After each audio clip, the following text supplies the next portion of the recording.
আগুনকে আল্লাহ বললেন, হেরে আগুন, আমার ইব্রাহিমের জন্য তুমি ঠান্ডাদায়ক আরামদায়ক হয়ে যাও, তবে এমন ঠান্ডা হইবে না যে ঠান্ডার কারণে আমি ইব্রাহিম বড় কষ্ট হবে। আল্লাহ কি বললেন? ইয়া নারু কুনি বারদা ওয়া সালামা, হে আগুন তুমি আমার ইব্রাহিমের জন্য এয়ার কন্ডিশন ঠান্ডা হয়ে যাও। সুবহানাল্লাহ। এরে নবীর উম্মতের দল, শুধু তাই না, একটা পরীক্ষা না। ইব্রাহিম নবীর 80 বছর হয়ে গেছে। আল্লাহর কাছে বললেন, আল্লাহ আপনি আমাকে একটা সন্তান দাও, রব্বি হাবিলি মিনাস সালিহিন। আল্লাহর কাছে আবদার করলেন, আল্লাহ আপনি আমাকে একটা নেককার সন্তান দাও। আল্লাহ তাআলা জিবরাইল আমিনের মাধ্যমে ওহী প্রেরণ করলেন, ও পয়গম্বর আপনি ওই জিবরাইল আমিন আমার পয়গম্বরকে জানায় দাও, ফাবাশশারনাহু বিগুলামিন হালিম। আল্লাহ তাআলা ইব্রাহিম পয়গম্বরকে একজন সহনশীল সন্তান দান করলেন। এখান থেকে আমার আপনার শিক্ষা হাসিল করতে হবে, সন্তান যদি আল্লাহর কাছে চাই, কি সন্তান চাইতে হবে? একজন সহনশীল এবং নেককার সন্তান চাইতে হবে, ঠিক না? আল্লাহ তাআলা ইব্রাহিম নবীকে সন্তান দিলেন। আল্লাহ তাআলা বলেন, ও পয়গম্বর ইব্রাহিম, আবার সন্তান পাইয়া আমি আল্লাহ তাআলাকে ভুলে গেলে চলবে না। আল্লাহর পক্ষ থেকে আবার পরীক্ষা চলে আসলো। ইব্রাহিম পয়গম্বরকে আল্লাহ আদেশ করলেন, ও পয়গম্বর ইব্রাহিম, তোমার আদরের সন্তান ইসমাইল এবং বিবি হাজরাকে মক্কার গহীন জঙ্গলে রেখে আসো। কার পক্ষ থেকে অর্ডার? আল্লাহর পক্ষ থেকে অর্ডার চলে আসছে। এত 80 বছরের বয়স মুরব্বী মানুষ একটা সন্তান পাইছে, ওই সন্তানের প্রতি কি মহব্বত কম না বেশি? হ্যাঁ। আল্লাহ তাআলা বললেন, ও ইব্রাহিম পয়গম্বর, তোমার সন্তান এবং ইসমাইলকে ওই মক্কার গহীন জঙ্গলে রেখে আসো। ইব্রাহিম পয়গম্বর তার সন্তান এবং ইসমাইল এবং বিবি হাজরাকে ওই মক্কার গহীন জঙ্গলে রেখে আসলেন। যখন রেখে আসবে সন্তানের মহব্বত লয়া, ইব্রাহিম পয়গম্বর আবার তার সন্তানের দিকে তাকাইতেছেন। বিবি হাজরা ডাক দেবল, পয়গম্বর আপনি যে আমাদেরকে একা রাখছেন, সেটা আল্লাহর আদেশে নাকি আপনার আদেশে? আল্লাহ তাআলার পয়গম্বর ডাক দিয়া বলে, বিবি হাজরা, আল্লাহ তাআলা আদেশ করছে, এজন্য আমি তোমাদেরকে এখানে রেখে গেলাম। হাজরা ডাক দিয়া বলে, পয়গম্বর সন্তান রেখে যাইতেছেন, যেহেতু আল্লাহর আদেশে কোনো সমস্যা নাই, তবে মাঝে মাঝে আপনার আদরের সন্তান ইসমাইলকে আপনি মাঝে মাঝে দেখতে আসবেন, কারণ ইসমাইল তো হইল আপনার আদরের মহব্বতের সন্তান। সুবহানাল্লাহ। ইব্রাহিম পয়গম্বর বিবি হাজরাকে এবং সন্তানকে রাখার পর এক পাহাড় থেকে আরেক পাহাড়ের মধ্যে যাওয়ার পর আল্লাহর কাছে হাত তুলে দোয়া করলেন, রব্বানা ইন্নী আসকানতু মিন যুররিয়াতি বিওয়াদিন গায়রি জি যারইন ইনদা বাইতিকাল মুহাররাম। ইব্রাহিম নবী আল্লাহর কাছে বলে, আল্লাহ আমার আদরের সন্তান ইসমাঈল ওই মক্কার গহীন জঙ্গলে রেখে আসলাম, আপনি তাদের জন্য খাবারের ব্যবস্থা করে দিন, পানির ব্যবস্থা করে দিন। এরে নবীর উম্মতের দল, ইব্রাহিম পয়গম্বর সেখান থেকে যাওয়ার পর ওইদিকে হাজার এবং সন্তান ইসমাইল তারা দিনের পর দিন যাপন করতেছে। কিছুদিন পরে তাদের পানিও শেষ হয়ে গেল, খাবারও শেষ হয়ে গেল। সন্তান ইসমাইল মার সামনে কান্না করতেছে। কোন সন্তান যদি মার সামনে কান্না করে, মা কি সহ্য করতে পারে নাকি? আরো জোরে বলেন।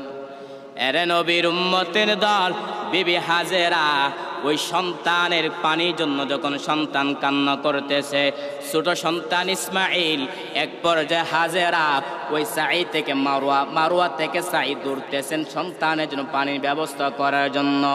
আল্লাহর কাছে এই যে হাজেরা যদি দূরটা দিয়েন, আল্লাহর কাছে সব পছন্দ হয়ে গেছে। আল্লাহ তাআলা জিবরাইল আমিনকে বললেন, ও জিবরাইল আমিন, তুমি সাক্ষী থাকো, যারা বাইতুল্লাহ জিয়ারত করতে আসবে তারা যদি সাই থেকে মারুয়া থেকে যদি সাই পর্যন্ত দৌড় না দেয়, আমি আল্লাহ তাদের হজ কবুল করব না। এক বর্ণনায় আসছে ছোট সন্তান ইসমাঈল যখন পানির জন্য যখন কান্না করতেছে, এক পর্যায়ে হাজরা আলাইহিস সালাতু ওয়াস সালাম তার জিহ্বা ইসমাঈলের জিহ্বার সাথে লাগায় দিয়েছেন। তার কারণটা হলো যেন সন্তানটা যে একটু পানি পেয়ে যা, সন্তানের জন্য পানির ক্ষুধা নিবারণ হয়ে যা। এর নবীর উম্মতের দল কিছুক্ষণ পরে পানি আসতেছে। এক বর্ণনার মধ্যে আসছে ইসমাঈল নবী যে জায়গার মধ্যে পা দিয়া বাড়ি দিয়েছেন ওই জায়গার মধ্যে পানি ওঠা শুরু করে দিল। অপর এক বর্ণনার মধ্যে আসছেন আল্লাহর ফেরেশতা জিবরাইল পয়গম্বর তার রহমতের দানা দেয়া যখন বাড়ি দিয়েছে, দেওয়ার সাথে সাথে পানি বের হওয়া শুরু হয়ে গেল। তখন হাজরা তার বাসায় বললেন, জাম জাম জাম, হে পানি থাম থাম থাম, এই পানি কেমন দাম কেমন দাম। নবী বলেন, এই জমজমের পানি যেই ব্যক্তি পান করবে, ওই ব্যক্তি যদি কোনো নিয়ত করে পানি পান করে, অসুস্থ অবস্থায় কোনো ব্যক্তি যদি পানি পান করে, আমার আল্লাহ তাআলা ওই জমজমের পানি উসিলায় ওই ব্যক্তিকে আল্লাহ সুস্থতা দান করে দেয়। সাহাবায়ে কেরাম নবীকে প্রশ্ন করলেন, নবী এই যে জমজমের পানি সেটার আগমন কোথায় থেকে? আল্লাহর পয়গম্বর বলেন, ও সাহাবায়ে কেরাম, এই যে জমজমের পানি সেটার সূচনা শুরু হইল জান্নাতের মধ্য থেকে, হাউজে কাউসারে থেকে সূচনা শুরু। এজন্য মিলিয়ন বিলিয়ন ট্রিলিয়ন পর্যন্ত এই যে জমজমের পানি নিচ্ছে, পানি কি কমতেছে? শুধু তাই না, আল্লাহ ইব্রাহিম নবীকে একের পর এক পরীক্ষা করতেছেন। এক পর্যায়ে ইব্রাহিম শুধু মায়া শুধু বাড়তেই আছে, মহব্বত বাড়তেই আছে। আল্লাহ বলেন, আল্লাহ তাআলার ফেরেশতারা বলেন, ও আল্লাহ, আপনার ইব্রাহিম মনে হয় সন্তান পায় আপনাকে ভুলে গেছে। আল্লাহ বলে, না, আমার ইব্রাহিম সন্তান পায় আমি আল্লাহকে বলতে পারে না। আল্লাহ তাআলা দেখ, আমি আল্লাহ পরীক্ষা করতেছি। আল্লাহ ইব্রাহিম নবীকে স্বপ্নে যুগে দেখাইলেন, ও ইব্রাহিম, তোমার কাছে যেই বস্তুটা আপন সেই বস্তুটা তুমি কুরবানি করে দাও। ইব্রাহিম নবী বুঝতে পারলেন আমার কাছে সবচাইতে প্রিয় বস্তুটা হলো ইসমাঈল আলাইহিস সালাম। এবার ইব্রাহিম নবী ওই যে মক্কার গহীন জঙ্গলে রেখে এসেছিল, ইব্রাহিম নবী ওই মক্কার মধ্যে যাওয়ার পর দেখতে পাইলে মানুষের কোনো অভাব নাই, খাবারের কোনো অভাব নাই। সুবহানাল্লাহ। ইব্রাহিম নবী ওই মক্কার মধ্যে যাওয়ার পর মানুষদেরকে দেখতে পাইলেন আর বলতে লাগলেন, তোমরা কি এখানে চিনোনি ইব্রাহিম ইসমাঈল নামে কোনো সন্তান এখানে আছে কিনা? বলে, হ্যাঁ আছে, ওই যে এলাকার মধ্যে ওই জায়গার মধ্যে বসবাস করতেছে ইসমাঈল এবং তার আম্মা সহকারে। ইব্রাহিম নবী যাওয়ার পর হাজরা তো চিনতে পারলেন উনি তো আমার স্বামী, কিন্তু ইসমাঈল তো চিনতে পারে না। ইব্রাহিম নবী ডাক দেয়া বলে, সন্তান আয়, সন্তান আমার কাছে আস। এবার সন্তান হাজরা সন্তানকে ইসমাঈলকে বাবার হাতে তুলে দিলেন। ইব্রাহিম নবী চিন্তা করলেন, আমার কাছে তো বড় একটা পরীক্ষা আছে, আমি তুই মায়ার মধ্যে ডুবে গেলে আমার চলবে না। চলবে? আমার তো একটা বড় একটা পরীক্ষা আছে।